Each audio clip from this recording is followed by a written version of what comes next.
Angelia Harce.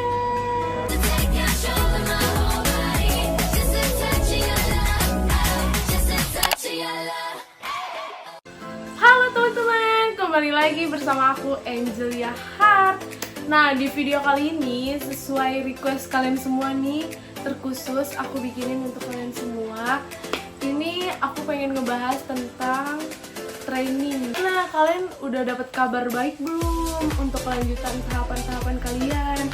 Dari setelah interview, terus medical check up, terus tanda tangan kontrak, udah dapat kabar belum untuk training?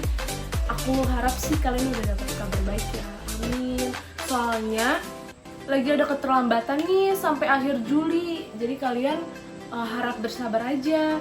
Dalam waktu menunggu sampai akhir Juli, kalian bisa sambil belajar-belajar, sambil cari referensi-referensi lainnya gitu untuk kalian nanti training.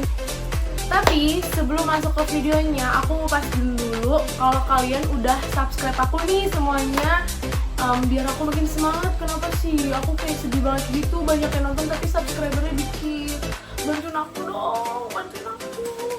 Nanti aku janji deh aku bakal bikin video terus. Nggak kayak gini nih, aku kayak lama banget bikin videonya karena ya ngeliat gitu ya jadinya males. Tapi kan aku tetap balas DM kalian kan di Instagram aku.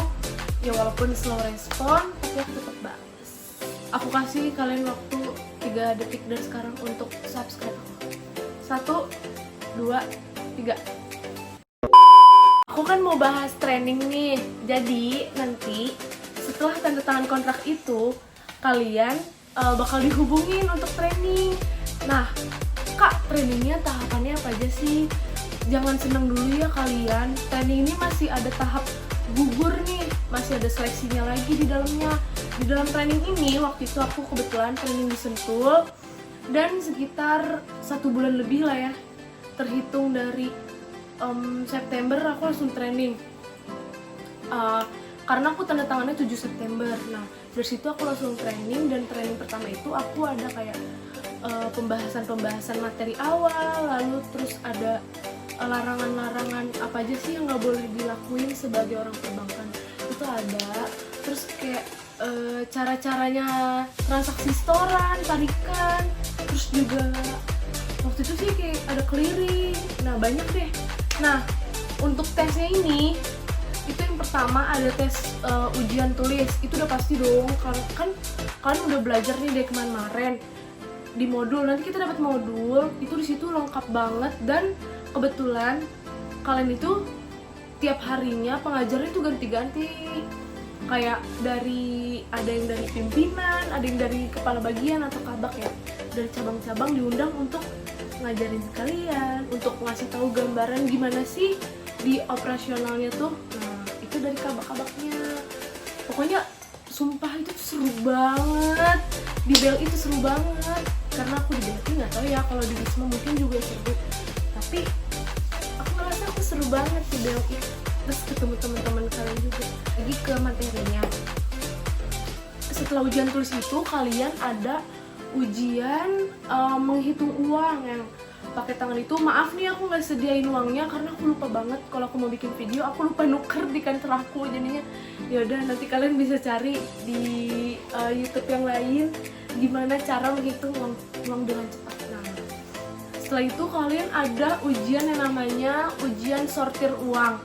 Ujian sortir uang ini apa sih kayaknya? Nah, ujian ini nanti kalian dapat seember nih di depan kalian, seember isinya uang diacak-acak gitu sama mungkin pengujinya, diacak-acak. Nah, kalian suruh rapiin, dan kalian harus nemuin beberapa uang yang diragukan. Apa sih uang yang diragukan itu? Nah, kalau di perbankan ini kita tuh nggak boleh banget atau haram banget ngomong yang namanya uang palsu atau upal. Kita tuh nggak boleh banget ngomong kayak gitu. Kayak itu tuh yang berhak menentukan tuh BI. Jadi tuh kita harus ngomongnya, nih aku kasih cash ya. Kalau lagi di cabang tuh kayak gimana? Kayak misalnya kalian nemuin satu kejadian di mana ada yang setoran sama kalian itu nasabah, kalian menemukan nih ada satu, mungkin di dalam hati kalian tuh itu udah yakin banget itu upal, tapi kita nggak boleh ngomong itu upal. Jadi gimana caranya nih? Nah, misalnya Pak atau gitu, Pak, Bu, mohon maaf, ini kami menemukan ada uang yang diragukan keasliannya. Kita bisa garis bawahi diragukan keasliannya. Karena kita tuh nggak boleh ngomong itu upah, karena tuh itu yang berhak menentukan BI. Jadi kalian harus menahan itu uang, terus kalian bikin tanda terima gitu untuk penyerahan uangnya. Nah nanti dari situ kalian langsung ngasih uangnya itu ke Khazanah untuk disetorkan lagi ke Bank Indonesia untuk mengetahui gitu. Itu bener gak sih kalau itu tuh uang yang diragukan keasliannya. Nah itu tuh nanti pas kalian ujian sortir uang, kalian tuh harus menemukan itu, kayak kalian harus UV itu disinar ya teman-teman. Jadi tuh kalau misalnya uang itu kita bisa sinar, harus banget disinar. Kita nerima uang, kita tuh harus nyinar uangnya dulu, kayak ini bener gak sih. Tapi sekarang ada banyak mesin canggih sih di BCA, jadi nggak perlu lagi kayak sesekali doang pakai UV, karena sekarang udah dibantu sama mesin Star Teller, jadinya lebih terbantu sih menurut aku. Dan aku sering banget dan aku suka banget jaga di mesin Star Teller karena itu resiko selisihnya kecil banget. Nah kalian tuh jangan ngebayangin kalau itu susah dulu ya ujian-ujiannya, karena tuh itu menurut aku gampang, seru juga walaupun deg-degan, karena tuh setiap ujiannya itu dikasih waktu. Kayak misalnya ujian hitung uang tuh yang pakai tangan tuh yang cepet, itu tuh dikasih waktu paling cepet sih batasnya 10 detik ya, itu udah paling bagus kayaknya. Dan itu juga nggak cuman kayak ngitung doang gitu, enggak, itu kayak nanti pengujinya ngambil uang gitu, terserah dia mau 2 atau 3 lembar, nanti kita harus nebak nih uang yang di tangan dia, yang diumpetin dia tuh berapa lembar. Kalau misalnya kita benar, ya udah berarti kita tuh tepat ngitungnya, nggak cuman kayak asal cepet doang gitu. Nah udah kayak gitu, udah kalian tuh ngelewatin 3 tahap itu, dan ini yang menurut aku paling banget bikin aku parno, deg-degan banget waktu itu tuh pas lagi ujian Bank Mini. Jadi tuh kita dibikinin ala-ala frontliner atau teller kah atau CS kah, nanti kalian bener-bener ada di ruangan yang kayak counter banget gitu, kayak counter dari counter 1 sampai 20. Nah kalian sama teman-teman kalian itu ngisi tuh 1 sampai 20. Nanti si penguji ini didatengin khusus dari cabang. Itu seperti yang tadi aku bilang, itu bisa pimpinan atau bisa kepala bagian atau KLO atau yang lainnya bisa. Nah mereka itu uji kalian, ngisi slip kayak kita tuh harus memenuhi yang namanya APPT. Itu kayak kelengkapan data nasabah. Kita harus ngeliat namanya betul apa enggak, nomor rekeningnya betul atau enggak, terus tanggalnya udah tepat belum, terus nominal terbilang, ada tanda tangannya enggak, kelengkapan data penyetornya ada atau enggak, kayak nama, alamat, nomor telepon, dan identitas dia itu tuh harus lengkap semua. Kadang tuh si pengujinya ini iseng banget nih, kayak salah-salahin di tanggal. Kayak misalnya sekarang tanggal 8 bulan Juli 2020, nanti dia tulis bulan 8 bulan Juli 2021. Itu kita tuh diuji banget ketelitiannya di situ. Misalnya kita salah aja satu, itu tuh udah mengurangi poin kita banget pas lagi ujian Bank ini. Jadi aku harap kalian nanti bisa lebih hati-hati, bisa lebih fokus, bisa lebih pokoknya mendalami banget deh. Nanti misalnya lagi belajar seputar transaksi, kalian harus bener-bener merhatiin banget biar nanti pas lagi ujian Bank Mini itu kalian lancar. Nah kalau kalian misalnya udah nih, itu udah selesai tahapannya, terus kalian bakal diumumin.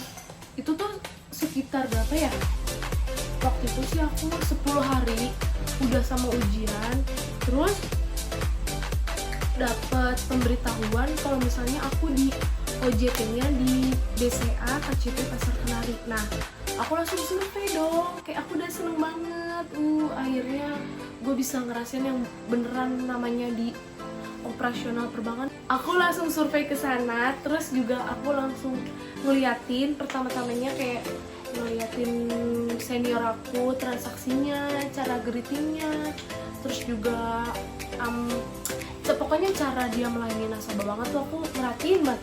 Terus pada akhirnya di hari ke-3 atau ke-4 aku langsung dikasih ID cadangan, terus juga aku langsung dibukain counter di situ. Gimana sih rasanya? Deg-degan banget gak sih baru pertama kali ngelainin nasabah yang bener-bener nasabah? Itu tuh di situ pas kalian lagi OJT. Nah, udah kayak gitu, misalnya kalian OJT-nya 10 hari, terus kalian balik lagi nih ke training center untuk ujian lagi yang ke tahap keduanya nih, tahap 1 tapi yang di bagian keduanya. Nah, itu sama sih ujiannya sama yang kayak pertama, cuman mungkin agak lebih deg-degan juga ya, karena ini tuh tahap penentuannya tuh di sini. Kayak aku lulus gak sih? Dia lulus gak sih? Itu tuh adanya di situ. Kayak nanti ada ranking 1, 2, 3 yang paling terbesar nilai pada satu ujiannya. Nah, jadi gitu aja sih kalau misalnya untuk training.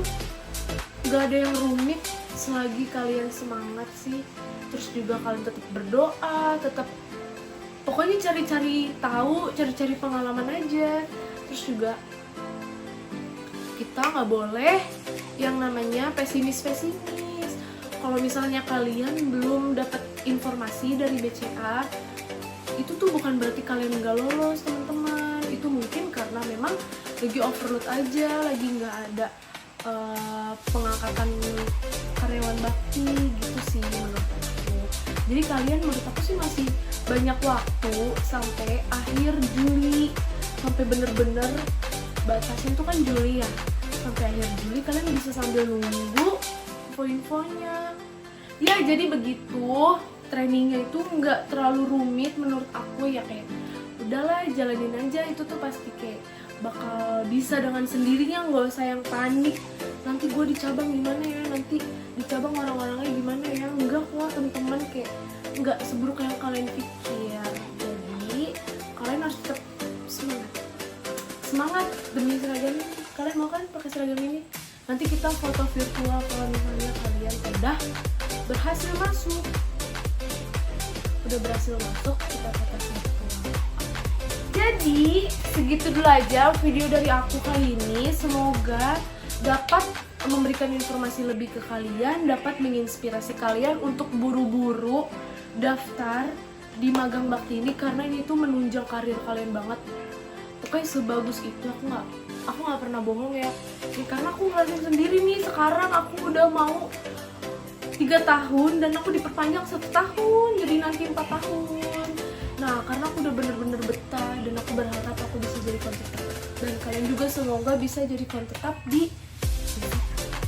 Nah, kalau misalnya kalian masih bingung atau ada pertanyaan-pertanyaan yang kalian mau tanyain ke aku secara pribadi, bisa banget teman-teman, kalian tinggal DM aja ke Instagram aku @angeliahart.